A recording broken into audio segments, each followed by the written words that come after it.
So today is all about paleo, the paleo diet. So the paleo diet was all the rage for a long time. Like it had some sticking power. Like it was, because then we went like paleo and we have this kind of primal off shift that Mark Sisson did. And but super interesting. And I think it's done a lot for at least opening people's eyes a little bit.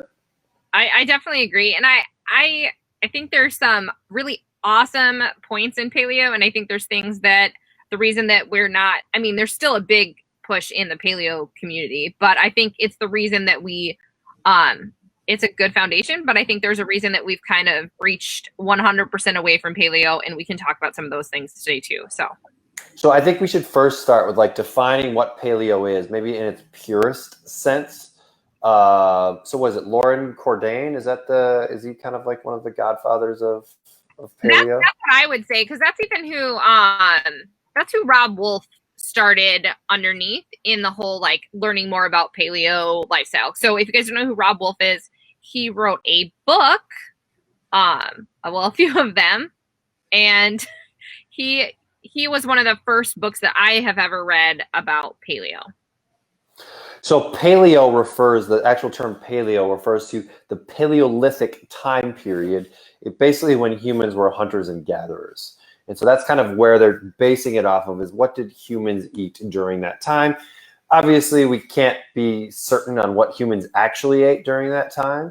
They're just making predictions based on fossils and bone structures and other things that they find around these kind of the remains of humans from that time period. And so it's all just like what do we think they ate? But it really revolves around some really basic principles. So we want to think lots of meat, think meat, fish, eggs, vegetables, fruits, nuts, seeds. Think things that you can kill and things you can gather. Hunt and gather. That is like really where we're going to. Where can you hunt it? Like, and also location dependent too. That's like getting into more of like the primal version of it. Like, are you in the right graphic to get it? Like, you live in Minnesota, you probably aren't getting bananas ever. Right. So that's going like even more primal with it. Like, this is where you're located. You're probably not going to be eating these foods. But definitely like meat, broths, because we used to do a ton of broths because we would cook everything down. Using the whole entire animal to be used. So like eating all the random organs that our ancestors have been known to eat. And then rendering fat to be used for cooking, which I think is another big one. And then, so the foods to avoid are typically, so I'll kind of give you a little list here, but are typically processed foods, obviously sugar, soft drinks, but grains are a big one. Grains are a big one. Dairy products are another big one. Legumes, think beans are another really big one that they try to avoid. Artificial sweeteners, vegetable oils, margarine, trans fats. Those are all things that we know. But really the big ones that stick out are grains, legumes, dairy. And it really depends on like every nutritional strategy has different like camps. So we have some people that are like, all right, cool, dairy's good as long as it's full fat and like unprocessed and stuff. And other people are like, no, it's not. And so like for the most part, it's minimizing dairy intake. Well, paleo is no dairy. True paleo is no dairy. So then what else do we have here? How about like tubers? Sweet potatoes, regular potatoes? So I think this is when I first started doing paleo stuff, it was like almost 10 years ago now. Wow. God, it makes me feel so old when I can say I did something 10 years ago. But so I feel like sweet potatoes were a yes and white potatoes were a no. But I've seen more now of white potatoes being a yes and sweet potatoes being a yes. Potatoes just being a yes. It's a root vegetable. I don't see why one would matter and the other doesn't. But when I first started eating paleo, I didn't like sweet potatoes at all. So like I was like, what do I eat? Lots of salads. I also don't eat salads. Maybe I should. You're screwed. Carnivore diet. Carnivore. Yeah. But we're gonna have to save carnivore for another day. But I think so. Just pause for a sec. Why do people say sweet potatoes are good and regular potatoes are bad? I see this all the time, and it's nonsense. But I think it's a white food thing. Like orange is, orange offers all these. White foods do too. Like stop thinking that just because it's white doesn't mean it has nutritional value. I don't know. I don't know what it is. White potatoes and sweet potatoes have different mineral breakdowns, so they're not the same. I mean, they're the same family, but they're not the same. But also like compare that to like yams and the variations of yams and like all of that kind of stuff. I think there's no one is bad. So I mean, there's fiber in them. Like how great? I don't know. I'm not that person that thinks one is better than the other. So what's actually interesting, I think this is white potatoes and not sweet potatoes, but they have resistant starch. And so if you cook something like a white potato, and then you cool it, it forms more resistant starch. And so you actually don't absorb any calories from it because it's a starch and you absorb fiber. Some. The amount you absorb decreases, I thought. Yeah, so it's not like it all of a sudden turns in like water, but the amount you absorb decreases, correct? And so you don't absorb as many calories as you normally would if you were to eat it hot. Yeah. Right away hot, which is kind of interesting, right? I think there's a few other foods that have those resistant starches when they cool as well, but I know white potatoes are one of them. So kind of interesting, right? I think too, why people think about white potatoes is they think of French fries, right? And so like French fries and white potatoes are like not the same thing, right? If you took a potato and then you soaked it in oil for 10 minutes, yes, then it turns into a really big French fry. But what if I use my air fryer? So interesting, right? Like better. I just couldn't even help it. I don't even know if someone's going to bring that up, but I was like, I wonder if I should go there. But when you think about it, right? So when you stick a French fry in oil, a potato in oil, like a skinny potato in oil, it soaks up all the oil, right? And most of the oils that are used in like the restaurant industry, fast food are not very good oils, right? It's typically a vegetable oil and it's probably rancid because it's been used over and over and over again. It's been heated up a bunch of times.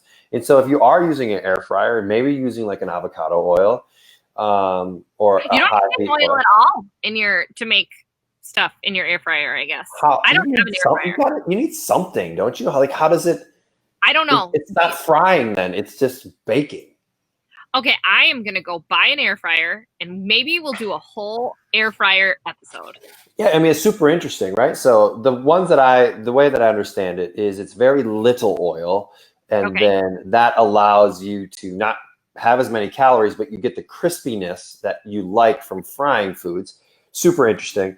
But here's the other thing, is when we process foods, even if I were to eat sweet potatoes versus if I made sweet potato fries, I would eat way more sweet potato fries than I would eat regular sweet potatoes. Just because they're fries, I don't want to dip them in ketchup or mayo, and it's going to be awesome. But if I were to eat just regular sweet potatoes, I wouldn't eat as much. So processing it just to the fact of making it in fries, we're probably going to eat a little bit more because it's hard to like figure out how much we're consuming as well. Because it's a whole plate of fries, or it's a whole like sheet pan of fries. Okay, you spritz the potatoes with oil to make fries in the air fryer. Okay, people that have an air fryer, I need to know what kind of air fryer I need to buy. And I am not going into a store, so I have to be able to pick it up at Walmart or have it delivered via Amazon. I'll go do pickup, but I'm not grocery shopping in there. Freaking! I think the U.S. has evolved to a point where we have people that can deliver things to your home. Not in Redwood. Well, I mean, not when I was there. Out where I live. I think there's an entire marketplace where you can buy stuff, and then it like goes through this magical logistics system and literally arrives in your door in less than 2 days. Amazon. It's a great place. I know. I told everyone I need to be able to buy it on Amazon. So send me some air fryer recommendations so I can read some reviews. Okay. So, super interesting. I don't know. Super interesting. All right, back to our topic of paleo, right? So probably the two most controversial pieces of paleo: grains, legumes. Ooh. Dairy. dairy is controversial too. Okay. It is. So All right. I don't know. The dairy thing is interesting. And so that's probably the biggest hiccup with dairy. Should we debate them on like why they're one way and not the other? Like, so we can talk about why they were excluded from a Paleolithic type diet, and then we can kind of maybe debate or talk about like why they would be a good thing to add, or is this really as big of a deal as people think it is?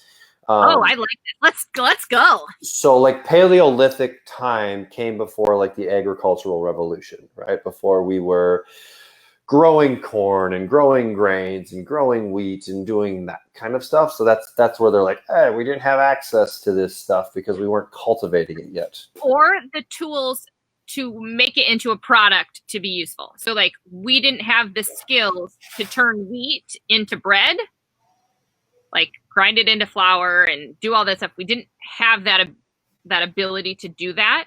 Also like other things we weren't growing because we were moving to follow herds and stuff like that. Like ideally, that's how Paleolithic worked, is that we followed the animals. So we weren't someplace that we could grow something to eat.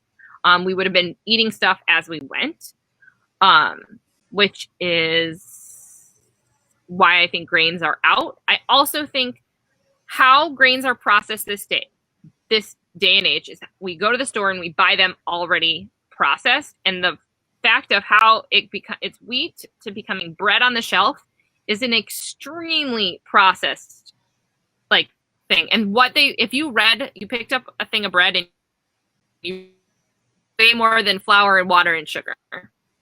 So I think that is another big part on why like wheat and grains are eliminated.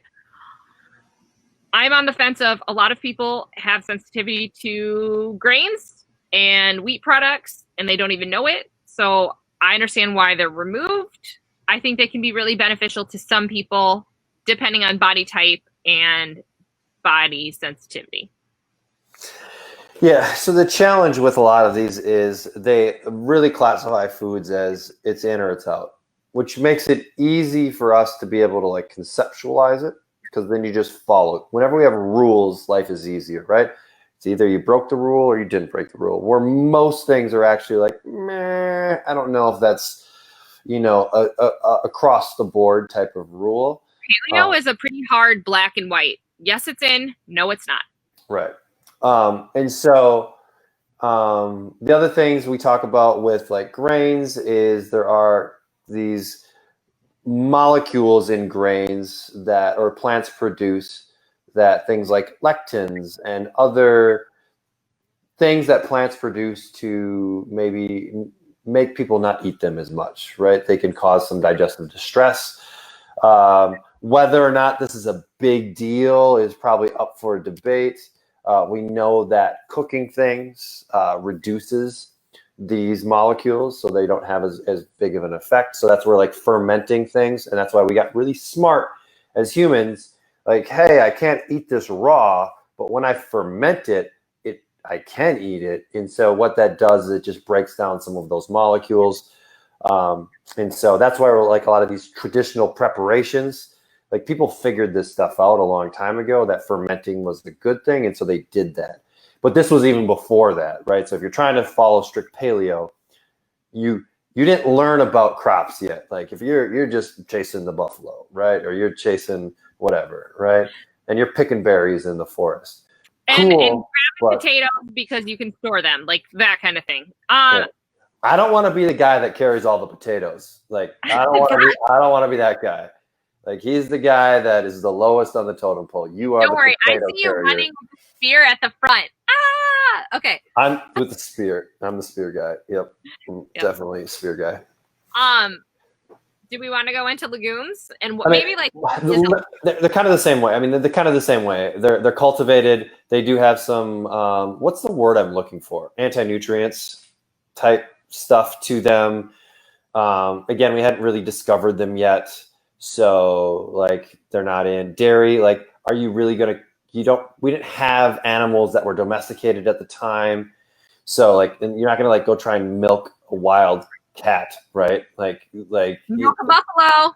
this, they will kill you by the time you get milk out of them, right? And so I don't even know if you would get that far.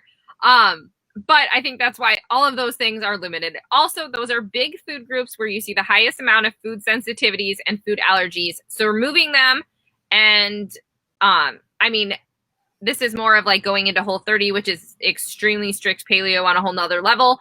Whole30 has you remove all of those things, and then you start a reintroduction to see how your body responds to them. And it's a very strict reintroduction.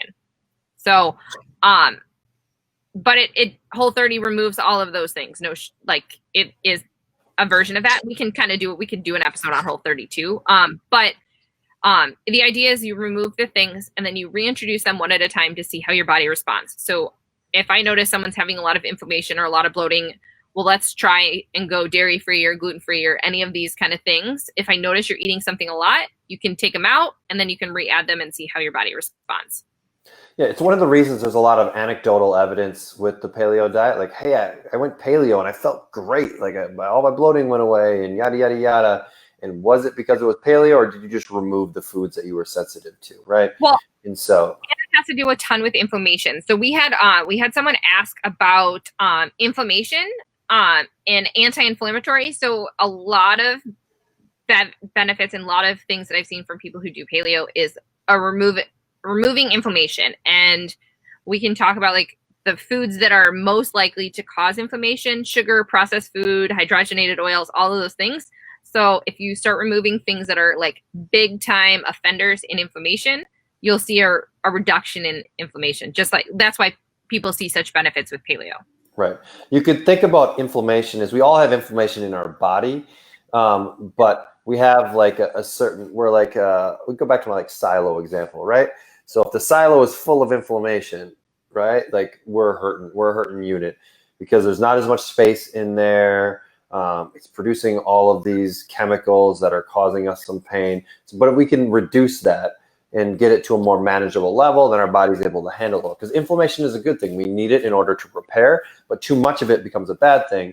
And so if stuff that we're eating is creating an inflammation cycle, now that becomes an issue. And if we remove that, cool, now we don't have that inflammation going on anymore. And our body could inflame and anti-inflame.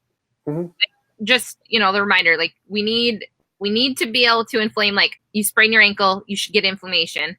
Then your body should use anti-inflammatory properties to pull those prostaglandins out to anti-inflame that joint. So inflammation protects, anti-inflammation helps when the healing process has already occurred. So Just know that both are important. It's a yin and a yang, right? Like most things, like a lot of things in our body. And so, all right, so I guess this comes down to then like, should someone go paleo? What is maybe a modified paleo approach that would be helpful? What would be your suggestion if someone comes to you like, hey, I want to do this paleo thing? Okay, so I am still a huge fan of the paleo diet. It's like back to removing all the processed food, getting all of the stuff out. Like, I mean, it's a lot of what we preach at FF. Most people I know that do paleo do not eat enough fruit. And I'd love to see people eat more fruit, especially in the summertime when you can get it fresh and you can pick it. And I'd like to see more fruit in diets just because I personally like to see that, especially with working out. You get a lot of beneficial carbs and etc. when you're eating fruit. But I'm a still team like go paleo. But I mean, is rice paleo? No. Do I eat rice? Yes. Like I think it's not as black and white as what I used to think it was. And I was like diehard paleo and I drank the CrossFit Kool-Aid really, really hard. But I think it's still a pretty good starting point when you're looking for, what is the problems and can I take them all out? And you have to be ready to like take things out. Like that's the other thing. I don't think it's right for everyone because if you can't eliminate these things and you're like, I can't do it, then you will not be successful. And I always want to pick a strategy that's going to help someone be successful because being successful in the beginning is the key to getting long-term results. Yeah. I mean, I would agree with you there. I mean, if you're all into the paleo, there's so much reading out there, like you can go for it. Cause like at its core, the principles, cause we typically talk about too, like better types of meat. So we're thinking like pastured type eggs or pastured beef or pastured chicken, like all of those kind of things. So the quality is, I think, important from a paleo standpoint, at least what they talk about. I'm a big fan of like Mark's Daily Apple. So if you ever want to just kind of learn about this stuff, Mark's Daily Apple is a great website where you can kind of go down this whole, he's kind of taken paleo and called it like primal, very similar. But maybe its brand is called Primal Kitchen. Just primal, right. So it's very similar to paleo. I think in primal eating, they add a few other things in that maybe a true paleo is. But again, it comes back to these core principles of eating clean foods, or eating whole foods as much as we can. Not necessarily clean foods, but eating whole foods as much as we can, getting protein from great sources. I don't know. I'm kind of the camp of like, I think beans prepared correctly, I think can be a good part in lots of people's diets. They're high in fiber, lots of water. They're higher in protein than other vegetables, so it can be another protein source, especially if you're not eating a lot of meat. We could have the debate on whether eating a lot of meat is a good thing for the planet and the environment and all that kind of stuff. Let's not do that. So like if you're into saving the planet, like probably doing more vegetable type protein sources is a good thing, or just eat more pastured meat. Proper raised meat is better than conventional raised meat on saving the planet. But there is no historical nutrition that was primarily a vegetarian or vegan diet. Weston A. Price did this whole research study trying to find one, and this was in the late 1800s, I'm pretty sure. Maybe even earlier than that, but he was looking for a vegan diet that produced like healthy individuals. He couldn't find one. He thought he found one in Africa, and they were eating bugs. So eat that cricket bar. But I mean, there's a reason that we are I'm not going to be able to say it. The reason that we eat meat, there are reasons to it. So like, I'm not saying that being vegan or being vegetarian is bad, but there are reasons that we do eat some amount of animal protein. The Omnivore's Dilemma is a great book. Michael Pollan, pick it up. Yeah, pick it up. Read that book. But that also, this is totally off. He also talks a lot about if buying locally conventionally raised meat is better than getting grass-fed meat from California. So it gives you the thought process of how expensive your meat is if it has to travel cross country to get to you, versus supporting local farmers too, which I really liked about that book. Good stuff all the way around. So if you're into the paleo thing, want to learn more about it, want to go down the rabbit hole. If you want to go true, like hardcore paleo, check out Lauren Cordain. If you want to go like more like real today paleo, I would say probably Mark Sisson with marksdailyapple.com. Great. There's so much good information there. He does a really good job. My favorite cookbook author, Diane Sanfilippo, has a cookbook, Practical Paleo, because I have to throw it in there. And it is a really awesome book. It has tons and tons of recipes, and simple. I feel like a lot of people that do paleo throw all these random nut flours and all these random ingredients that you're never going to be able to find in Redwood Falls, Minnesota, and even where I'm at now too. Whereas her cookbook is pretty basic on what you need to make it. So I think that's key too. Right. So I think paleo really falls in with kind of our viewpoint of holistic nutrition at FF, where it's eat real foods as much as you can, right? Get vegetables as much as you can. Fruits and vegetables are great. Be conscious of your carbs, be conscious of your grains, that kind of thing. See how you react to things, because at the end of the day, everyone's body is going to react a little bit different based on our environment, based on how we grew up, our ancestry, all of these kind of things. Well, how healthy is our gut? Like all this is going to play into our ability to handle foods. And so rather than thinking about things as black or white, right or wrong, think about what works for me and finding the strategy that works for you. And paleo is actually a really good jumping off point for a lot of people. Or I should say a good starting point for a lot of people that are really getting interested in nutrition. If I was going to pick somewhere for someone to start, I would probably rather have them go there rather than something like keto, right? Or even if it fits your macros. Like I would probably have you say like, hey, let's learn some of the basics of paleo, primal eating, get really good at that. You might need some more carbs than what they typically suggest, like play with carbs, how they work, and like you're going to be setting yourself up for some success. So I mean, it's really about removing the processed food. Like that's the big one. And I mean, paleo got really big into like almond milk and all this kind of stuff. But when I first did paleo, I was milking my own almonds, just for anyone to know. Yeah. Awful. So like that is very different. Like when you make your own almond milk versus what you go and buy at a box at Walmart, they are not the same thing. So like there's tons. If you ever read the Silk unsweetened almond milk ingredient list, it's ridiculously long. When you make almond milk at home, it's water and almonds. They've improved though. I've started to see like less like carnation and that kind of the gums and that kind of stuff. Oh yeah, it's definitely getting better. They're definitely getting better, but I'm still on that. Like it's not. I still think we can do better. Thai coconut milk, the canned coconut milk you can usually buy. They have a bottle now, a pourable bottle that I buy on Amazon. And it's coconut milk and water, and you can refrigerate it. It pours thick, but I only use it in curries and coffee. So, there are like it's getting better. The options are getting better, but just right. When paleo first came out, we were ricing our own cauliflower too. Just so you guys know, it didn't come in a bag at Walmart. So that's what happens when you have a concept that goes mainstream, right? Then food companies and everything start to adjust to make it easier. Ultimately, at the end of the day. So, yeah, I would put paleo up there as one of the better nutritional strategies. Great starting point for a lot of people. We could debate the grains and the legumes and that kind of stuff, but that's really, it comes down to schematics and details rather than overall principles. And really, having some grains and having some legumes like is totally fine. Like for most people, it's totally fine. But if you don't try something, you'll never know. And this one doesn't involve any counting. It's like, this is either a yes food or it's a no food. The end.